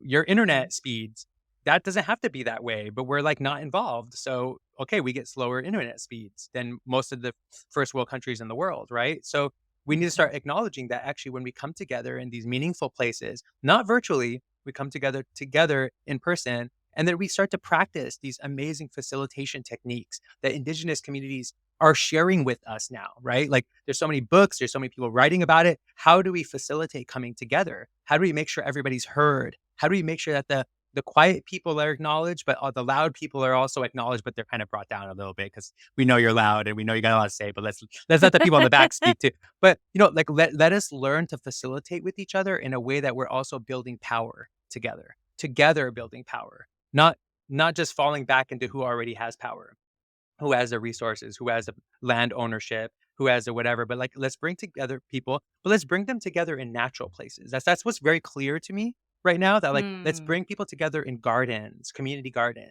Let's bring people together in urban farms. Like if you're in an urban area, there's urban farms. Maybe some of these urban farms, by the way, haven't been. They need a lot of help.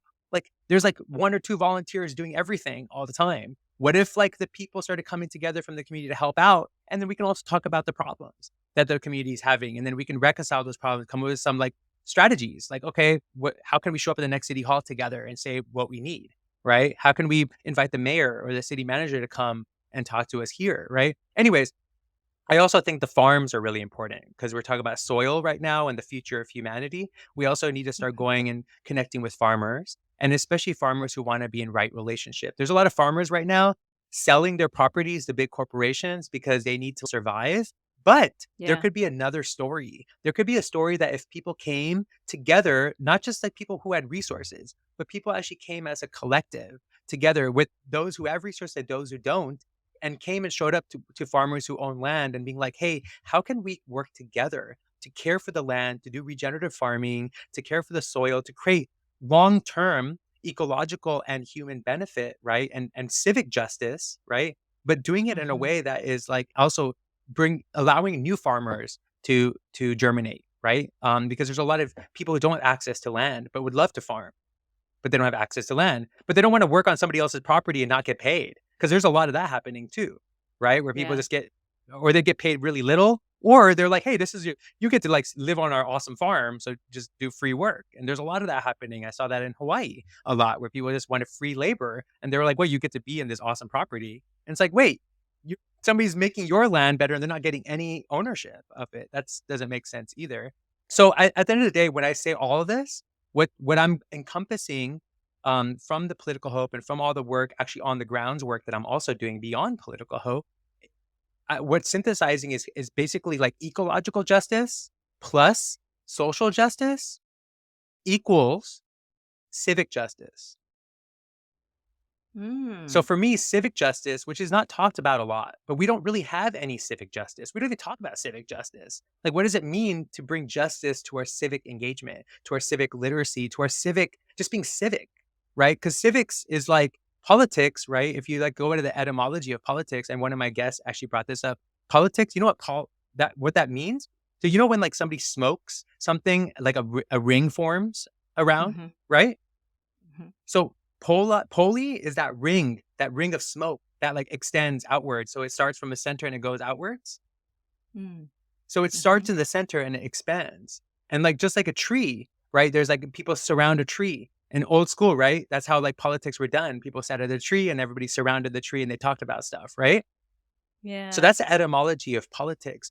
We don't really have that anymore. When do people come together and talk about the issues happening in their community and they reconcile and there's facilitation? If there's like conflict, the conflict is resolved in these spaces. And then there's people, they share food and they share what they're growing and they share also what their what celebrations. Oh, it's whatever's birthday, it's whatever day, oh my God, they're getting married, like that doesn't happen anymore. So how can we start to Yeah. do that again? Right, but do that in a way that it's also about civic justice. So it's not just we're not just separating politics from our life, we're integrating it into our life.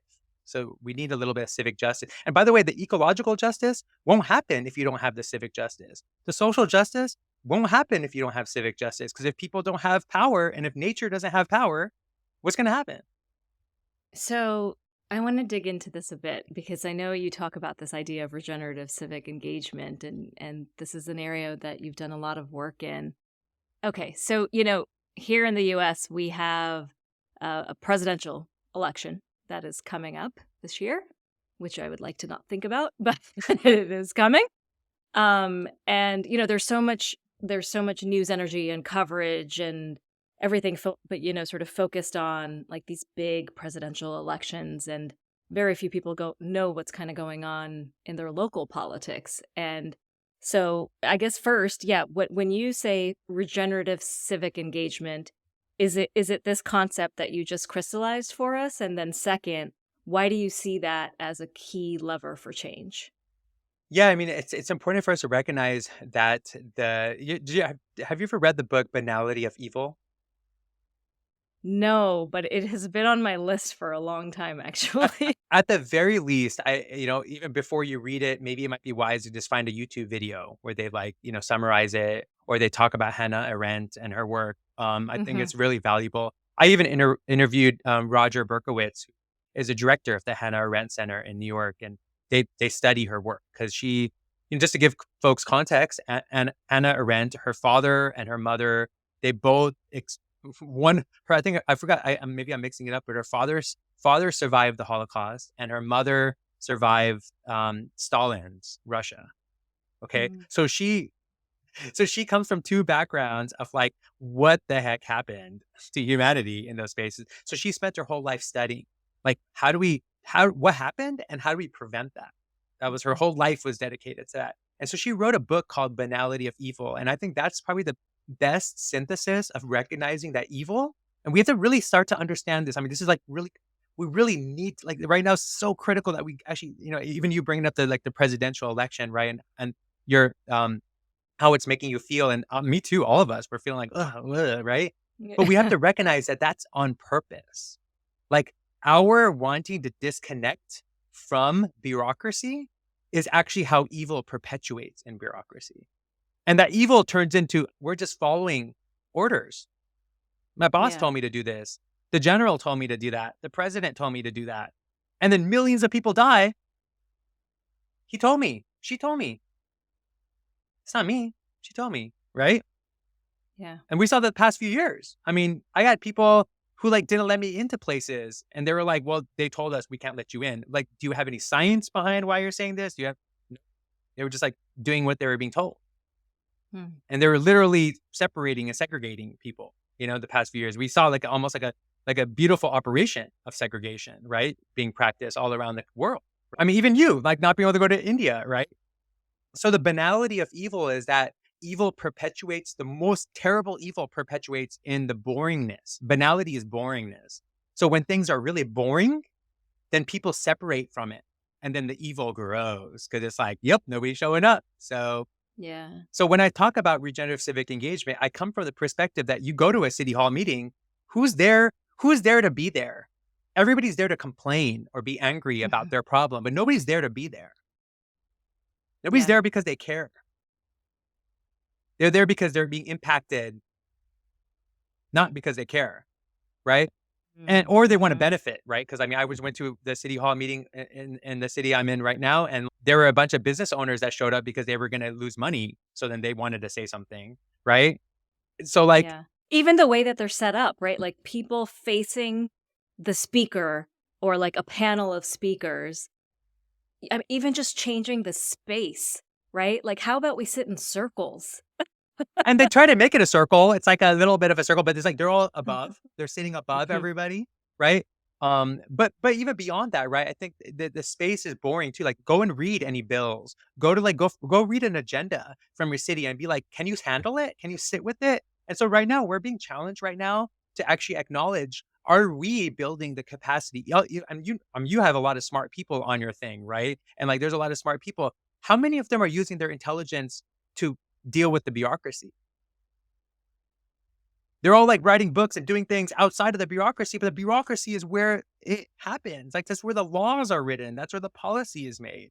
We need the smart people to be doing that stuff. And for me, regenerative civic engagement is bringing the fun, creating regeneration in that space of civic engagement. So for me, what I've been doing is creating spaces in gardens, at farmers markets, in community farms, and for us to do civic engagement. And I've been inviting council members and city staff people to those spaces, not to be above everybody else, but to be in the circle with Yeah. everybody and to get on their knees and to get in the Yeah. soil with everybody, right? To be I humble, love it. right? Creating sacred humility for people to actually be able to collaborate and see each other more as humans. And by the way, when council members have showed up to these things, one of the reflections I get from them, one of them, she said to me, I've never laughed with my constituents this much in my whole time being in service. She's like, this is the most I've laughed.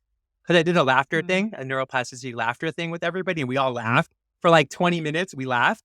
And it was just cool to see that, like, because there's so much, a lot of people doing the policy making, they're like so separated from the community. And it's like there is a lack of connection happening. And what happens when there's a lack of connection, these people will keep making decisions that harm these people because they actually are seeing them as antagonistic. They're not seeing Yeah. them as friendly. So they literally make decisions like, oh, these people are stupid. These people are angry. They're just always angry. So we're just gonna do this other thing. We don't A- care what they're saying. And oftentimes they're also making decisions in a vacuum because they're not taking that seven perspective view of what's actually happening in the local community. And they're not seeking out those different perspectives.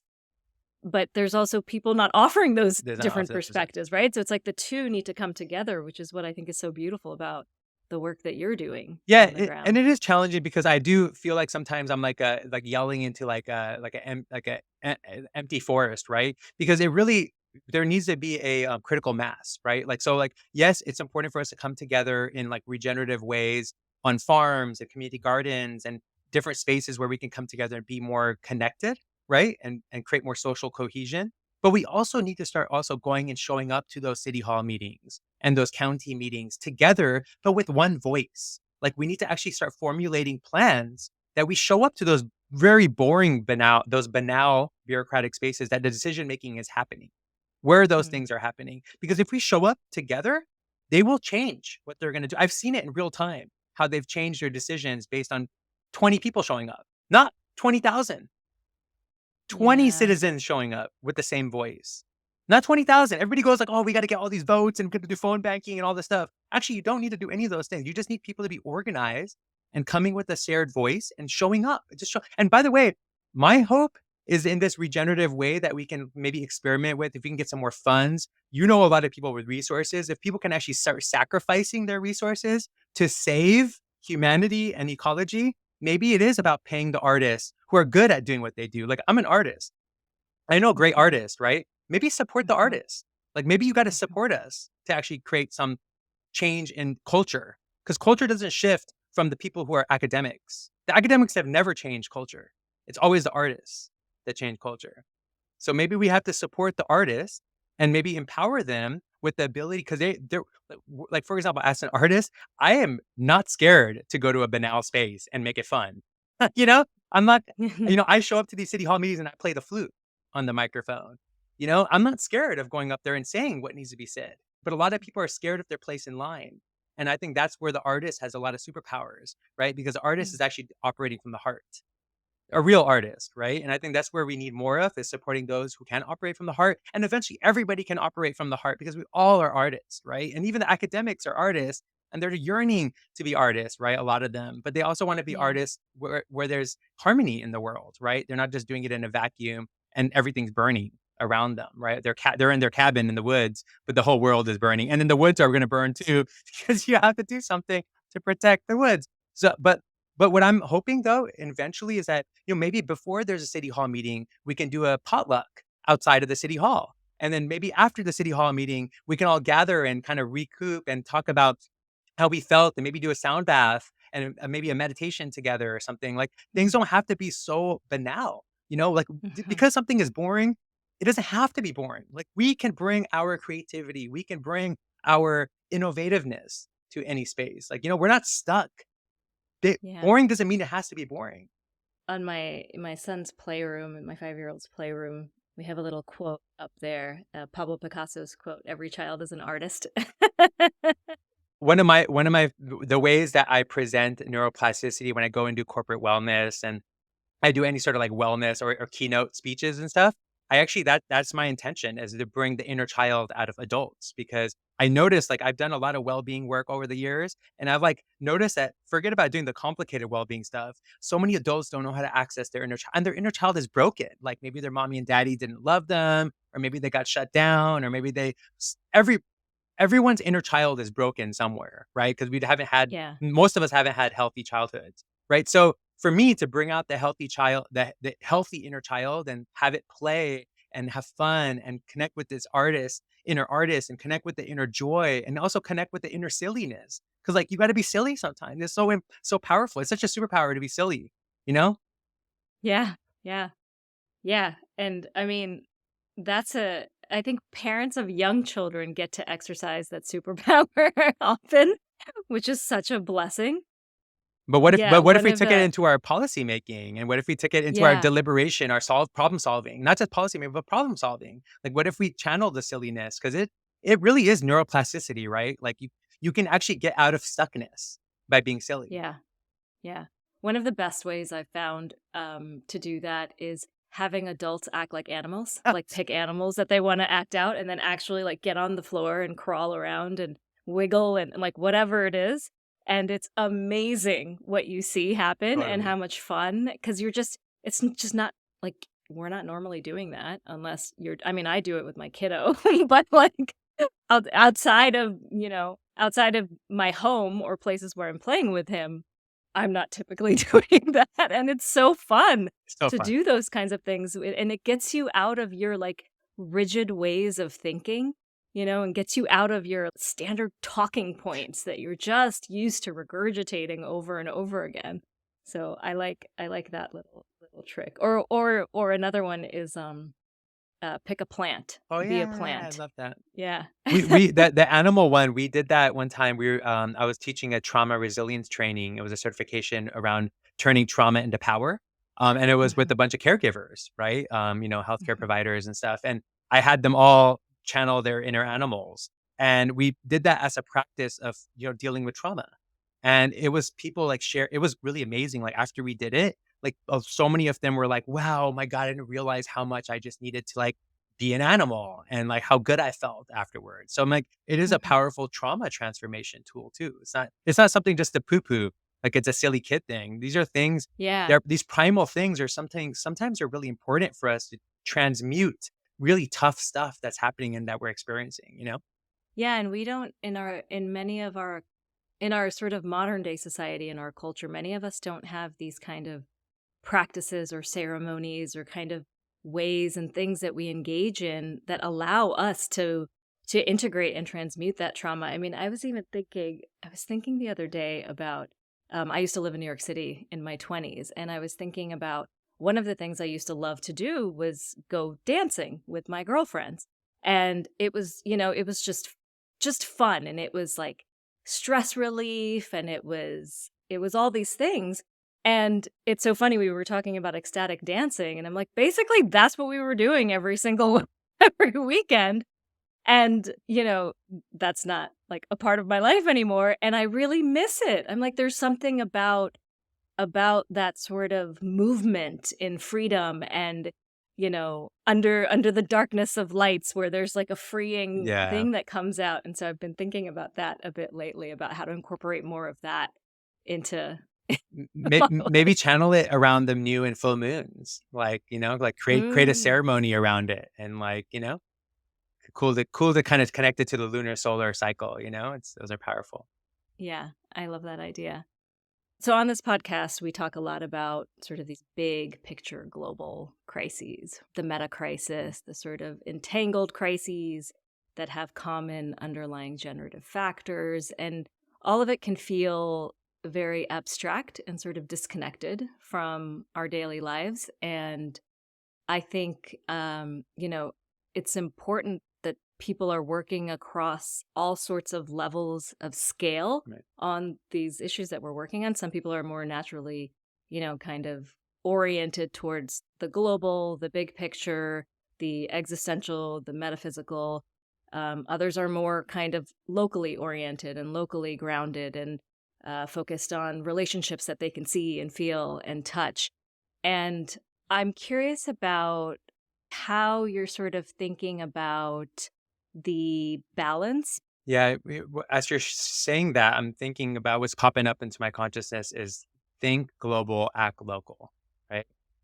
Mm, And how important it is uh to invite patterns and like the awareness of patterns. Patterns are valuable. Sometimes we can make them up, right? But sometimes there mhm, are legitimate patterns that are helpful for us to observe. And I think at the global level, you certainly can start to see patterns if you start recognizing what's happening with farmers. If you start seeing what's happening with the homogeneity of education, right, and how that is homogenized all over the world.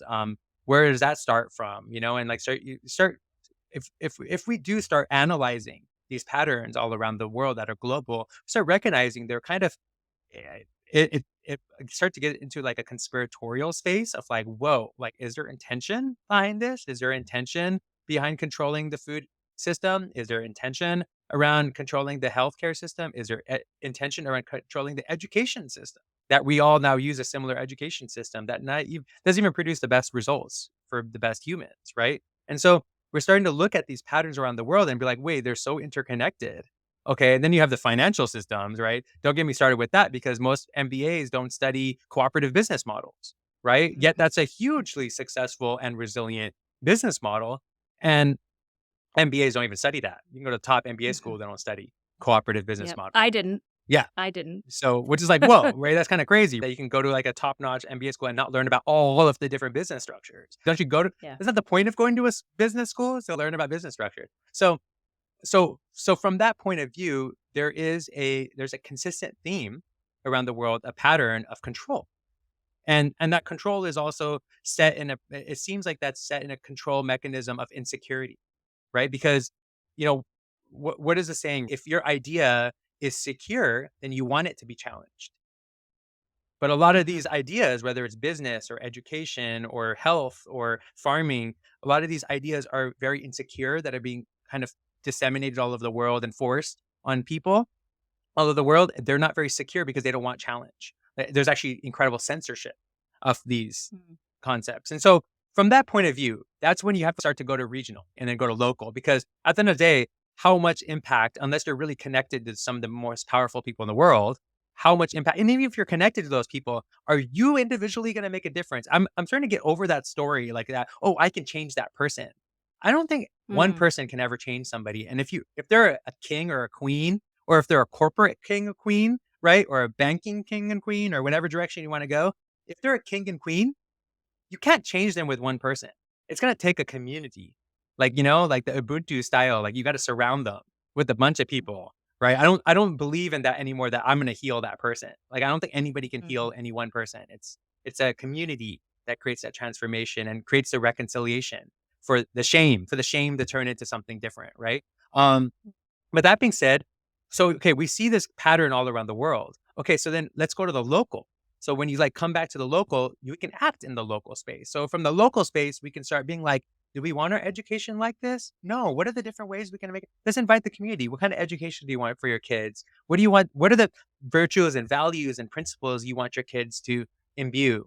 Okay, all right. Let's create the education around that. Okay, so farming, food. What do we want? What kind of food do we want here? Oh, guess what? We can actually plant that food. Hey, actually, let's invite some indigenous folks. What did you guys used to grow here? What grew here abundantly before colonization happened? Oh, there was all this stuff was abundant here. Okay, here, let's help steward that abundance again, right? And then we can create abundance, right, in that local region, inviting different people to collaborate with each other with the food. Okay, and then if there's money, okay, let's create like we're doing donut economics. Okay, so let's start to imagine how money can support ecology and humanity together at the same time. So let's create an economic system that maybe doesn't create something brand new, but we start to actually just shift things so that we are caring about those two limitations about ecological awareness and human awareness, a care based system, right?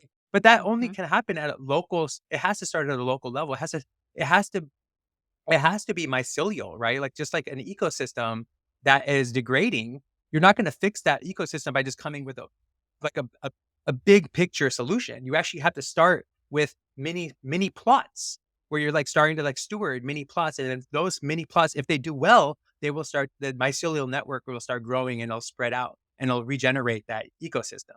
And so we are the same way too. We're part of the ecosystem. So we need to start actually acknowledging that the local, by acknowledging the global issues, we can become aware that, okay, there is something going on. So we have to act then. Like, can't just be like, oh, yeah, maybe it'll go away. you know, like it is there, it's happening, and it might get worse if we don't do anything about it. It's like if you have a growth on your body and you're like, it's maybe it'll go away. Like, no, you might have to change your diet, your lifestyle. You were talking about the gut issues. I mean, I even had gut issues. It's not going to go away unless you make the changes and the systemic Mhm. changes. And so the systemic changes at the global level are so out of our hands. And sometimes actually that can cause us much more depression and anxiety and substance abuse because we can't change that. And that's what's happening Mhm. with a lot of folks. They're, especially social media, it's really charging people up about global issues. But it's like Mhm. that global issue, even the one that's happening out in the Middle East, that stuff is happening right here to indigenous people here. How are we reconciling Mhm. with those issues here? Are we helping people with whether you're Jewish or what, especially if you're Jewish and you're on board with that, why aren't you helping indigenous people here reclaim their land? That's going to help you with your mental illness more than dealing with stuff that's on the other side of the planet. So we need to start reconciling with, if we don't reconcile with these local things, it actually does affect our mental illness. And it's not just mental Mhm. illness, it affects our spiritual health. And that's where I'm Mhm. really leaning into these days is actually, are we paying attention to spiritual health? Because you don't have to believe in spirituality, but we're interconnected. That's a scientific fact.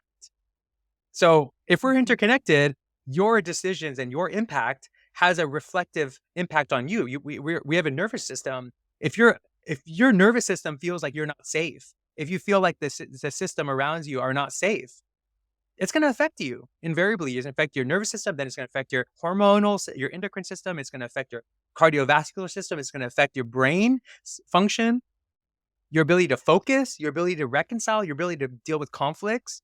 It starts at your nervous system. So if you're not reconciling with the safety around you, and that doesn't mean just your individual safety, but if they're like just down the way, if people are suffering 3 blocks away and there's homeless people living, that's going to affect you. You might never have to even talk to them, but that's going to be affecting you. Yeah.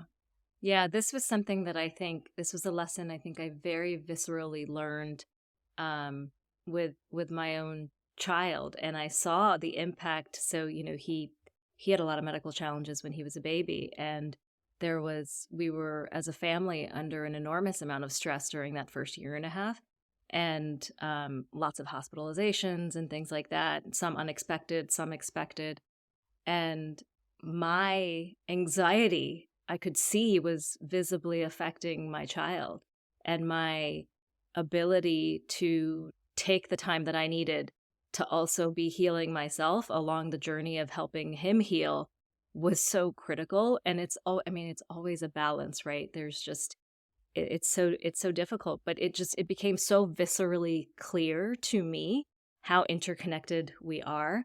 And I'll share one quick personal story. Soon after he was born, I think it was in the few weeks after he was born, I had a doctor's appointment, I had a lot of complications coming out of the pregnancy and the birth. And so I had a follow-up appointment. His checkup was at the exact same time. And so my mother-in-law took me to my appointment. I couldn't drive at that time. And my partner took our son to his appointment. So we're both at the doctor at the same time. I'm walking out of the doctor's office through the lobby, and I felt this like pinprick in my left heel of my foot. Like it felt like I had stepped on I was wearing sneakers, but it felt like I had stepped on a tack or something, right? Like a little tiny prick. And I looked at my foot and there was like nothing there, and it was just kind of weird. And I sort of like brushed it off. Um, after I got home and I was talking to my partner about his appointment, I was like, how did it go? Everything, and he's like, oh, this and that happened, and he had to get this little pinprick in his left heel of his foot, and I was like, wait, what Whoa. time? What time did that happen? Amazing. I kid you not. It was the same time that I had felt that in my foot. Wow. Right? So this idea of like interconnected, it was such like I had always sort of not always, but for a long time I had thought of it in a very theoretical way. Like I Yeah. got it and it Yeah. like made sense Yeah. and I was like, yeah. But to experience something like that was like profound for Wow. me. I feel it's amazing that you felt that, and it's also a testament that the power of mothers, right? I think the mothers have this incredible superpower to actually get that feeling more than most humans get, because Mhm. you get like you literally are like manifesting or we're manifesting an organism and a living organism that then you're connected to. You're invariably interconnected to because it's within you, right? And it Yeah. feels everything you Used to feel. be a part of you, like literally was a part of your body. So, like, you literally get to experience interconnected, like, spirituality with forget the religions, like, you get to experience spirituality by embodying it, literally embodying it, right? And then talk about sacrifice, like, sacrificing your body and then, like, letting go too. That's a huge sacrifice of letting it go out of your body and, like, allowing that letting go to happen, right? And then Yeah. now your whole life is gonna be learning how to let go. Uh, Oh, don't I know it? but at the same time, it's important for like men. I have to reconcile. Like, I mean, I have so much reverence for mothers, and I have so much reverence for that space and the mother that's also in nature, right? And for us to understand as men, for us to really we need to start tuning into that interconnectedness because we can't have the baby, right? And have that embodied experience. But we are interconnected. And a lot of men, I have to admit, a lot of their suffering, a lot of their issues, a lot of their substance issues, a lot of their ego issues comes from not practicing a sense of interconnectedness, right? And there has to be some more impetus for all of us and the women too, the women that are listening to this, to invite more men to do that. Like if a man wants your attention, make him earn it. Like make him earn it by like inviting him into spaces where he can practice his interconnectedness. And sometimes the best way to practice interconnectedness is by being in service to somebody who's suffering, right? Because you connect with that Yeah. person when you can be of service to somebody, when you're not gaining anything from it, and you can genuinely be in Yeah. service to a child or another human being or an animal, even, right? What you feel within you is another level of interconnectedness. Might not be your child, but you do feel something. There's something connects in a deeper level and sense. And that sense of connection is so much more of a medicine than taking pills or medication or ayahuasca or like mushroom or like, oh, there's like now everybody's doing all these like psychedelics. I'm like, the psychedelics are not going to solve the problem. You're still going to have the problem because you're not connected. Yeah. Maybe maybe you'll connect for a moment with the psychedelic, but you're still going to go back to the world. So it is about maybe tuning into sacred service and being in sacred service so that you can feel interconnected with others. And men need to feel that more because we can't be mothers. So, and some, even when we're fathers, we're not really connected the same way. There's almost like Mhm. actually a battle happening with fathers and sons because if sons, evolutionary biology are supposed to replace the father. So the fathers are Mhm. going to always feel a sense of like, there's underlying. Of like, So there Mhm. needs to be extra efforts made by men, especially if we're going to have more conscious and going into new systems of manhood, more healthier systems of manhood. We need to be more uh, in service and connecting with interconnectedness in a meaningful way. Hmm.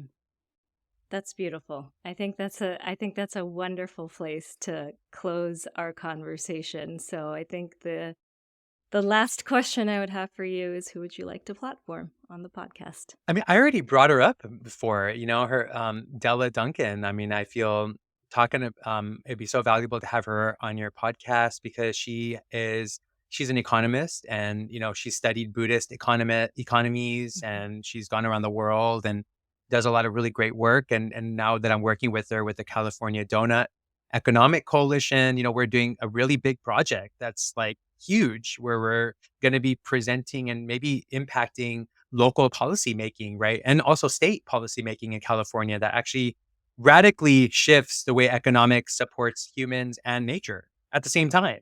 And I think that what she's doing and my participation with her and collaboration with her and all the other people that are involved, I think it is one of those things where it's like if it can get more amplified and more support can happen with it, it's like maybe it can be a template for other regions around the world. Because, we are focused on bioregional part and California has all these bioregions, right? So what a wonderful way for us to be like, hey, it worked in California. Let's do it in whoever else in the world. You want to do it? This is open source. Let's like make it happen. Let's support each other to make that shift. So I definitely encourage you to talk to her and for her to lean into her expertise and her wisdom, not just with economics, but also how she's also deeply studied indigenous facilitations and she's spent a lot of time studying free off capra. I think she's a teacher and she writes the curriculum with free off Mhm. capra, so like she's got a lot of cool insights and perspectives. And at the other sense of it, she is like a beautiful a great embodiment of a white ally, right? Like, we have to find Mhm. nowadays like the people who are aligned, and she's like a beautiful example of somebody who grew up white but like is amazingly white, right? But she also recognizes that she also has indigenous history and background, and her bringing that into her space while creating space for other people who have indigenous backgrounds or people of color, but not in a performative way. Like she's like so not performative, which is what we need more of. Like we need more collaboration and sitting together evenly and not sitting together like, oh, like I'm bringing you in here so that we can show that we have a black person here. Like, no, like let's collaborate and work together, more. So Della Yeah. is, and she'll be awesome, dude. You're gonna love her. She's so much more articulate than me. It's awesome. Like when she says something, it's like drop the mic. So I didn't want to interrupt you because you were sharing so beautifully about Della, but I've had Della on the Oh my podcast god. actually. She's an amazing human being. And she and I actually worked together briefly in a coaching relationship, which is how I got to know her initially.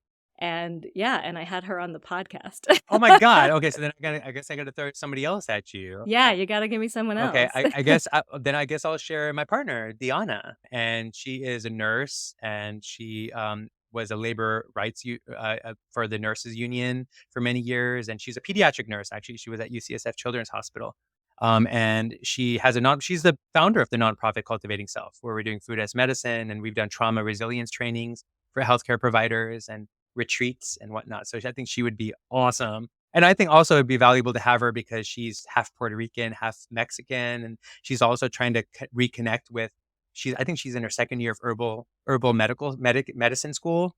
Along with Mm. continuing to be a nurse, right? She's also bringing in and tuning in with her indigenous medicines and cultural medicines. So I think that's interesting to talk about the systems of healthcare from the perspective of somebody who's in it and is like, whoa, like we do need to integrate more cultural medicine, into the medical Yeah. system. Yeah. I love that. Thank you so much. That's beautiful. Yeah, awesome. Thank you so much for coming on. This was such a fun conversation. We hit on a lot of different topics, and it was really nice to learn from you a bit, particularly because, yeah, you are just out there on the ground. You're doing the work. You're talking about the work. You're sharing the ideas that will create the cultural shift and the changes in our sort of worldviews. But you're also out there on the ground doing the work locally. I'm So literally thank in you the for ground. I'm like at a everything that shovel. I got a you're. shovel and I'm going in the ground. I'm like literally in the ground. Yeah. But also I want to say to you too, we got to get you to India. Okay. Like I have a big suitcase. If you want to we can fit you into the suitcase or something. If you can figure out a way, I would be deeply indebted. What we could do is we could be like a Bollywood, like maybe we could like be like a Bollywood group and they'll be like, oh my God, they're coming to do a Bollywood film here. And then they'll bring it something like that. We got to kind of figure out how we can language code switch. We'll get you to India, okay? I One love of it. these days. And your Alright. kiddo too, because he'll love it too. Yeah. Thank you, Indy. If you liked the episode and want to hear more conversations where we explore how a more beautiful world might emerge, subscribe or follow on your favorite podcast app or the Entangled World Pod YouTube channel. If you loved it, support the project at patreon.com/Entangled World. Thank you for listening and for coming on this journey together.